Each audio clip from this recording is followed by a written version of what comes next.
space, the final frontier. These are the voyages of the starship Enterprise.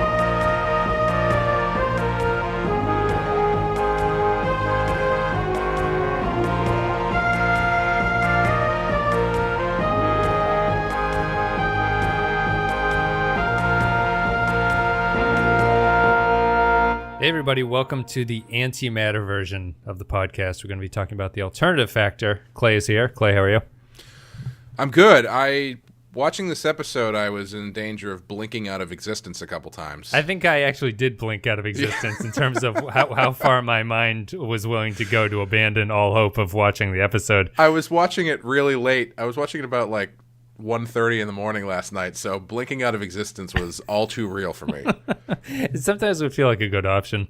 This is episode 20 of the first season. It was written by Don Ingalls, directed by Gerd Oswald, and this one is about investigating the cause of a massive galaxy-wide disruption in space.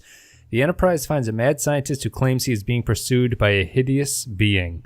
It's the alternative factor. It's got a guy named Lazarus, so you know it's going to be good. Me and Clay are going to be back. I'm going to play an audio clip, and then we are going to discuss the alternative factor. Yes, that's it. The dilithium crystals. Their power. We could do it. You refer to the humanoid? Yes, we've got him, Captain. We've got him.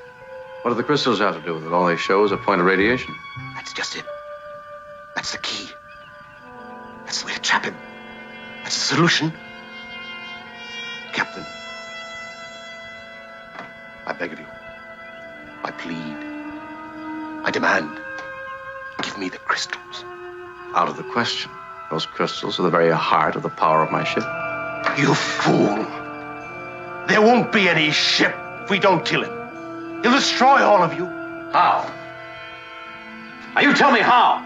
All I've heard from you is double talk, lies, threats, accusations that don't hold an ounce of water. Now you tell me, how does it present a danger to my ship? I warn you, Captain. You'll give me the crystals. Don't threaten me, Lazarus. No threat intended. All right, Clay, so to lead things off, this is considered to be one of the worst TOS episodes of all time. And Really? That's interesting, because I 100% agree. I think that maybe season 3 will be generally bad, but this one sort of sticks out as being bad. And I think that for all intents and purposes, our conversation, at least from my perspective, is going to break down along the lines of is this a truly, truly bad, or is this a watchable bad episode? So I guess to start off with, if you guys aren't patrons on Patreon, me and Clay just talked about RoboCop 3, where there is a Dr. Lazarus, and we were laughing in that about how anytime you have a doctor named Lazarus, it kind of sort of spoils the surprise if there is a surprise to be had. This one, I don't really think it... Of all the Dr. Lazaruses I've come across in fiction, this one makes the least amount of sense to be named that, I think. Yes. He's not very Lazarus-y.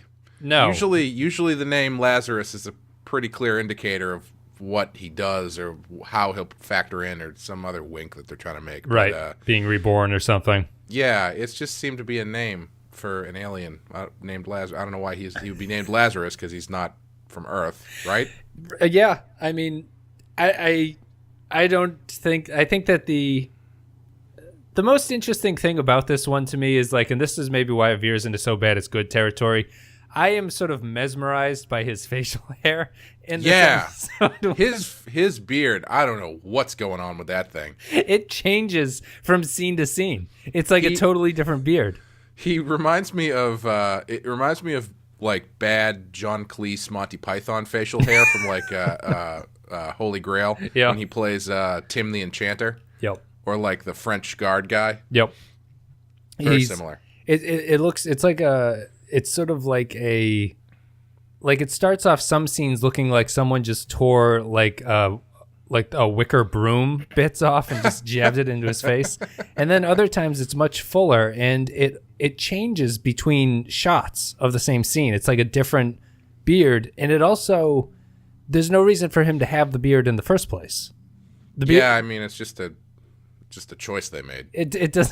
It's not like good Lazarus has a beard and evil Lazarus doesn't have a beard or anything But like that. is good Lazarus' beard slightly wonky compared to Okay. maybe what you were noticing was actually very subtle character differences. I don't know. What do you think of this episode? Why is this episode so bad? If people are not familiar with this one, Yeah, I think this episode is a pretty hot pile of garbage. Yeah. So I was thinking about it because I was trying to focus and pay attention while I was. I'll be honest with you, I was just drawing in my notebook and I wasn't really paying attention. No, I was watching it. I was getting it, but my mind kept wandering, and I was trying to figure out what about this doesn't work aside from the fact that it's just not interesting to watch. yeah, The first half of it is one of the most tedious 30 minutes of television I've ever watched. yeah, Until they get to the turn about him being anti-man. I don't know what at that point when they started throwing out all that bullshit, I was like, okay, that's kind of interesting, maybe. But what occurred to me is I think the reason it's so bad, or one of the reasons, is because the concept they're trying to get across is so huge and so heady and so like theoretical abstract science that a fairly low budget sci-fi television show in the 60s is probably not the best thing to handle it. right, yeah. So when you start discussing the concept of antimatter and parallel universes and the bridge between the two universes and all this other kind of shit, and the only thing you have to describe that is like a blue negative filter effect and wrestling and rolling around on the ground. in slow motion. And not even that, but like also that other effect they kept using that was just like The galaxy layer. yeah, the galaxy, the half 50% opacity galaxy layer that kept popping in and out. And like that, you're using that to describe something that even now people don't really understand who study it. Right. It's I think there's probably a good 10 minutes of the episode that's built around either that layer or the blue double negative thing. That blue double negative thing is like It's if you could probably cut a really good like what's that heavy metal subgenre like where it's just really slow heavy like sludge. What is it? what the stuff that people like. There's an album called Dope Throne. Yep. But I can't remember the name of the band. That's really awesome. It's just like slow, sludgy metal. Yep. This would be a great music video for that, where it's like, yeah, I'm super high, and I'm just watching this awesome, stupid video, or like that new retro synthwave kind of thing that's kind of hip now. Right. Yep. That would be, you could cut a really good 5-minute video out of this. Yeah. And have it be like a really weird, trippy episode.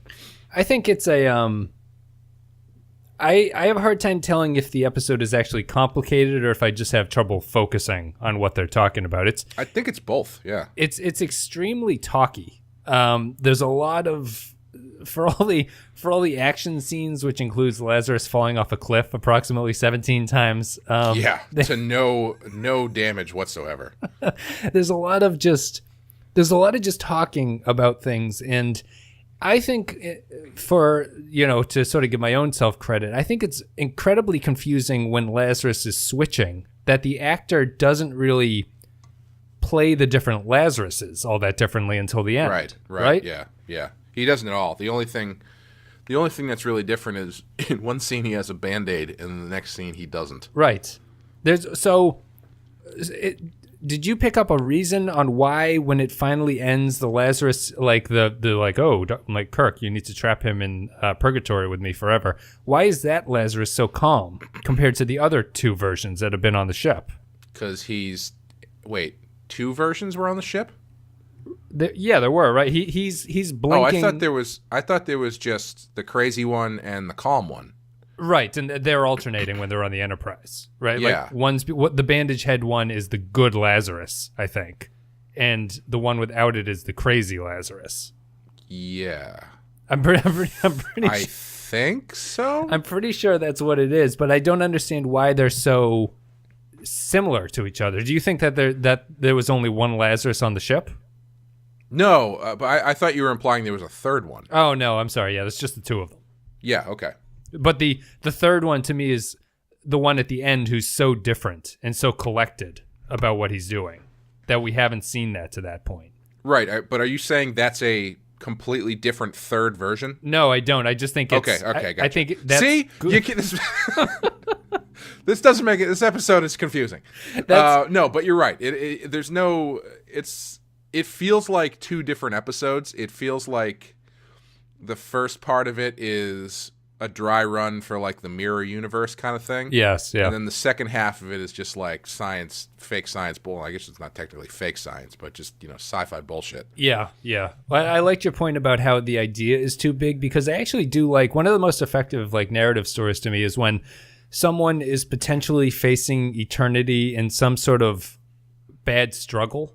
Mm-hmm. Like that's the punishment. It's kind of like Event Horizon when we talked about that. Like right. The captain at the end makes a sacrifice to basically go to hell for eternity. Yep. And like it's a big emotional payoff. And I feel like the end of the alternative factor, I kind of feel for Lazarus.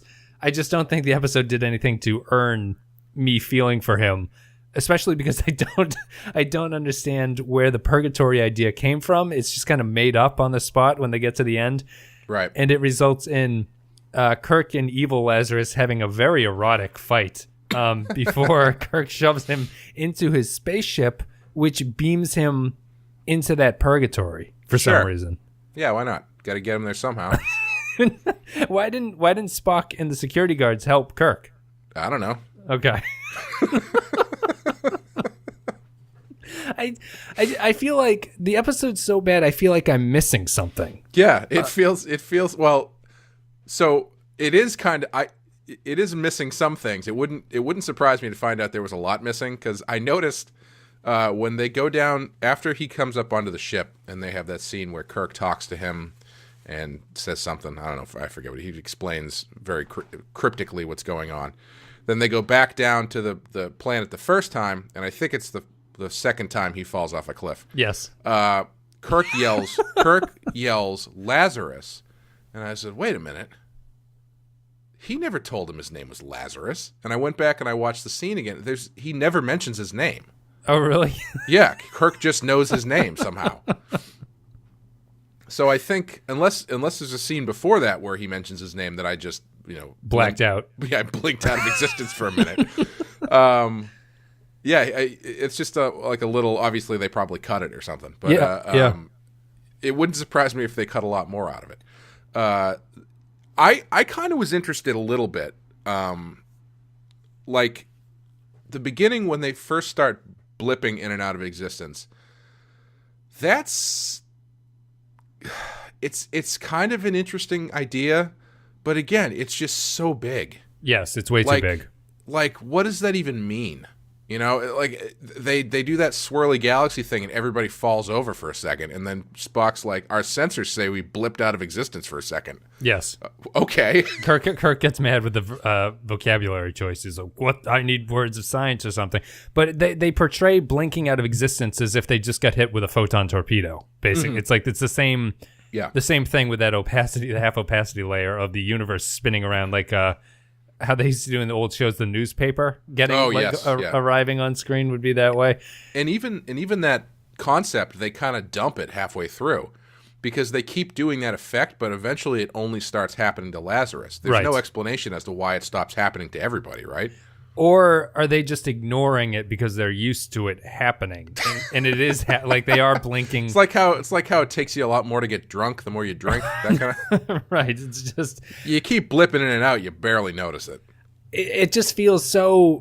The ideas, like you're saying, are just way too big for what they're trying to do. Like the blinking out of existence and him, like when they're on the planet, it just seems like a bad windstorm. Kind of. It's just like it's just a windy day on the planet, and there's no driving relatable thing that anybody's doing. No. Like the ship and the crew may as well just be playing cards for 40 minutes. Yes. And Lazarus, as far as I can tell, his entire motivation boils down to So let's break down the motivation of Lazarus, right? Is he is good Lazarus running away from bad Lazarus? Why does he call himself a time traveler at some point? Idea. No idea. Okay. Why does he... Is good Lazarus running from bad Lazarus? Is that what is basically happening here? And most of our time is spent with bad Lazarus, who is saying you need to find... Is bad Lazarus the one who's screaming about the monster? I guess. Or is that good Lazarus screaming about bad Lazarus who's chasing him? I assumed that was part of the turn, was that... Well, I guess it's kind of unfair to say bad and good, because they don't neither one of them shows any characteristics that makes them quote unquote bad. Okay. It's like that's when you get into this concept of like matter and antimatter, and the idea that antimatter in the antimatter universe there is another Lazarus, but he's not explicitly evil. But the good he's Lazarus just like reverse. I guess his heart's on the other side of his chest. So yeah, good Lazarus. I'll call him good. Just the one at the end who explains everything to Kirk. Yeah, says that the other Lazarus knows what will happen if he finds him, but he is still doing it. So that implies to me that he's like a bad guy, but I don't understand why he's a bad guy. Are any of the Lazaruses from our universe? Sure. So is that is there like a bad Kirk in the other Lazarus' universe? I mean, it's all theoretically. I mean, I just don't understand. I mean, if there's a parallel universe, theoretically that means it's a complete parallel. Right? Yeah. I don't know. Like I said, this is you're opening up a can of conceptual worms that is too big for the story they're trying to tell. Right. Yeah. I feel I was trying to fit. So if I think basically, unless I'm missing something, the motivation is that one of them realizes that basically they're going to time cop each other out of existence, and that's going to blow up the entire universe. Right. If they occupy the same space or some shit. I don't know. So one of them's the crazy one knows that the crazy one is trying to do that, but the good one knows that it can't happen, so he has to trap him inside the mind bridge or whatever the hell it is. Yep. Paint the mind bridge.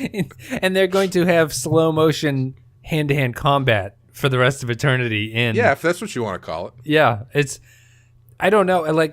This conversation might be disjointed, but I really have nothing to latch onto in this episode. I don't know anything that's going on. I don't understand why any of it's happening. I don't understand what the motivation of Lazarus is. It's shocking to me how long it takes Kirk to realize that there are two of him, because every time he talks to him, he's like, I never talked to you about that. Like, I never told you that, kind of a thing. Yep. And despite all that, they never really put any kind of security precautions on him, and he's allowed to just roam the ship freely. Sure. And he's given the keys to the dilithium crystal chamber. I guess. He's allowed to get the... Which apparently they're a lot smaller than I thought they were. Apparently you can just plug them into the door panel of your car. Yeah. They're very small, and the original series actually has them stolen quite frequently. They're much rarer in the original series than they are in the Next Generation. I will say it had one scene that I loved, which was shit. I lost my. Hold on a second. It did have one scene that I loved, which was after he escapes, and Kirk goes to McCoy and says, "Where is he?" And McCoy basically says, "It's a big ship. I don't know where the fuck he is. How should I know where he is?" For how sort of demanding Kirk is as a captain, I'm always surprised by how much sort of sass the other crew members give him on a regular basis. Scotty, I don't think has ever offered up any solution to anything. He just says that that's not going to work, and he doesn't know what the hell is going on. Yeah. McCoy is similarly willing to just sort of give him attitude, although they had the scene here where I guess McCoy's in the doghouse because he lures Kirk away on that. He didn't have a bandage. He didn't have a wound thing, and then they find original Lazarus or whatever you want to call him, who does have that head wound. Anytime McCoy has the chance to, he's that guy who's like, buddy, not my department. Yes. Take it upstairs. Yeah. He's a definite pass the bucker. character in this thing. Yeah, I don't know. I think this might be short episodes. Do you think that this is a good bad episode, or it's just a bad episode? I don't know. Sounds like you didn't find anything sort of redeeming about at some point. It sounds like your attention wandered as you were watching it. I mean, sort of. My notes end with me writing this episode sucks, which might be the first time I've ever done that. No, I don't know. There's not really I guess. I mean, maybe give them credit for trying to attempt something that's like really abstract, but I don't know. Yeah, it's not a reason to. I think a lot of this. I think a lot of the blame here lands on the actor, whoever played Lazarus. You need someone better than what he was bringing to the table. I really don't understand why he doesn't play them differently when they are both on the ship. They seem to be the same person who just can't remember things and one has a bandage and the other person doesn't. Well, it's like they don't even make it part of the story, right? Like like why? What happens to bandage Lazarus when the other one's around? Like, are they just switching dimensions? And if so, why? What's going on? And what is why is? I don't understand what the point of any of this is. Right. Yeah. Is the blinking switching them? But if that's the case, how can they ever catch each other? Interestingly, they never catch each other in this. There's never a sequence where they're close to each other. Right. So is the idea that every time it blips, they roll around on the ground like a Prince video for like a couple seconds, and then they get thrown into the other person's dimension? I don't think so, because he falls off of cliffs before that kind of stuff happens. So it makes it.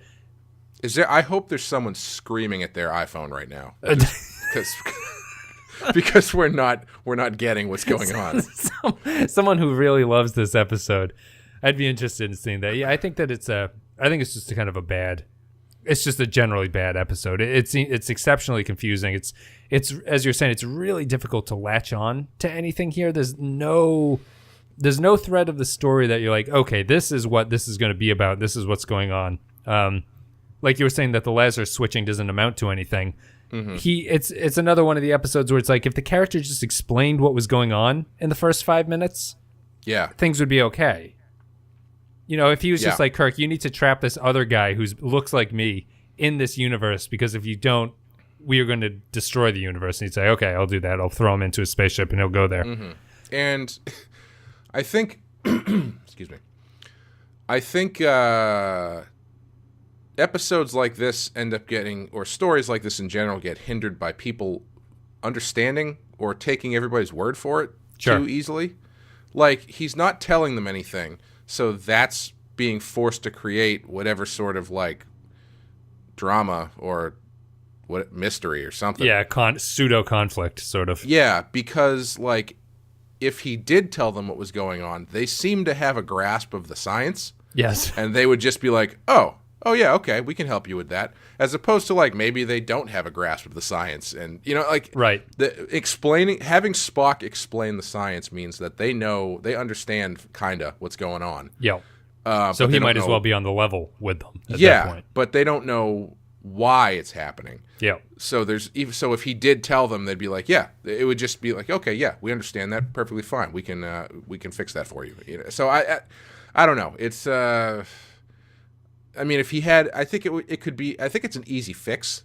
I think if Lazarus just had something more specific that he was trying to do, right? Or make the antimatter Lazarus legitimately a bad guy, and that he, they switched worlds. Unless this is what happened, I just missed it. They switched worlds, and so now. Pro-matter or matter Lazarus has been chasing down antimatter Lazarus, who is in the regular matter universe, that kind of thing. Okay, yeah, I see. you know, and like the longer he stays there, the bigger the chances of the world blipping out permanently or something. Right. I don't know. And I don't Like think that's what's happening. The longer antimatter Lazarus stays in the regular matter universe, the more everything starts to like fray from the side, you know, from the outside of the universe in. Yes, the blips start happening more frequently and stuff like that. And yeah. I don't think that's what's happening in the episode. That's, to my understanding, that's not what's happening, which is very interesting. They could have had a scene where, like, you know, they set their course to Starbase, you know, whatever, at the edge of whatever galaxy, and then like halfway through, Spock is like, that galaxy seems to be completely gone, or you know, that kind of shit. Where it's like everything is starting to white out, right? Because antimatter Lazarus is spending too much time here. Antimatter Lazarus is a good band name. Which is what happens when people spend too much time in my house. I just slowly start to white out. It starts fading. I think we're done talking about this one. It's not a great one. I wanted to do it just because it's regarded so poorly. And it's actually coming in a very strong stretch of the show. So that's just kind of an interesting to take. What also is interesting is that I noticed on my Netflix that the progress bar before I started it was already close to the end, which means I've watched this episode before. Well, Antimatter Clay watched. Yeah, I have no memory of it. Antimatter Clay was sitting down to enjoy a nice, what the hell is this, alternative factor. Yeah, we're going to take I think we're done with this one. We're going to take a break. Terrible name, too. Yes, it is. They don't even say it in the episode. I think they mentioned something about there's an alternate universe, I think, and that's all that they took from it. But yeah. Anyway, we're going to play an audio clip. Me and Clay are going to come back and give our final thoughts and ratings for The Alternative Factor. I wasn't expecting you. No. Him. Yes, him. You understand? Not completely. This is a parallel universe? Of course. Antimatter. Here, yes. And if identical particles meet? The end of everything. Civilization, existence, all gone. I tried to stop him, Captain. That's why I took your dilithium crystals. He has 2 more. That's very bad, Captain. If he comes through at a time of his own choosing. But I think if we hurry, and you will help me, he can yet still be stopped. There's little time left. All right. Well, that's that one down. I guess this is the reason why this podcast isn't doing all the original TOS episodes. Did you have any? You know, before this episode had kind of come up, I was kind of like, oh, I kind of regret not podcasting about all of the episodes. But I don't think I do when I see things like this one. And I know that the 3rd season is sort of part of the course for this kind of stuff. The alternative factor is... Not that I'm not watching all of these along with you. Oh, sure. But let's say for a second that I wasn't. Right. What season is this? This is 1. This is still 1. Okay, that's what I thought. Yeah. Yeah, we're closing in at the end of season 1 right now. And I it's difficult. It's just there's not really a lot there to talk about. I apologize about the quality of the podcast, but I don't have anything that's interesting, and it's coming after a couple of very interesting episodes, like the Errand of Mercy, where we meet the Klingons, and Devil in the Dark, where we meet the Horta. Errand of Mercy is also my favorite early 90s alt-rock band. It has wings on the album around the name Errand. Yeah, this is just a very bad episode. I think it's actually bad, and it's not even particularly good. The only thing that keeps me interested is Lazarus's facial hair, which I find like amazingly distracting. I thought they were going to go for some sort of Don Quixote thing, because he looks like the traditional depiction of Don Quixote. Okay, like he's got like his suit or his costume is kind of that, like, you know, when the hell did that guy live? 1500s, like the 16th century kind of puffy Spanish puffy shirt kind of look. Yeah. And he's got that long beard and the mustache thing, which is traditionally like a Don Quixote look. So I that's where I thought they were going with it. That's not where they went. No, I'm going to, if you let us know, guys, what you think about this episode, you can vote if you're on YouTube. Click in the upper right-hand corner. There's a little button there. It'll bring up a poll. You can vote on a 1 to 5 scale. I'm going to give this a 1. It would almost be lower, except for the fact that I appreciate that his spaceship is basically a Jetsons car. Yes. Which Man, you know, that was another thing. Like, sometimes they think out of the box pretty well in this show. Other times it's just like ripping something off the cover of a sci-fi novel. Yep. Like when they showed up to his time ship or whatever the fuck that thing was, I was hoping it was going to be something kind of cool looking and like maybe not just a Jetsons car. Yep. But no, it was just a Jetsons car. Just a glass bubble on the top of a UFO, and he's flying around in it. I don't. What are you going to give this guy on our scale here? I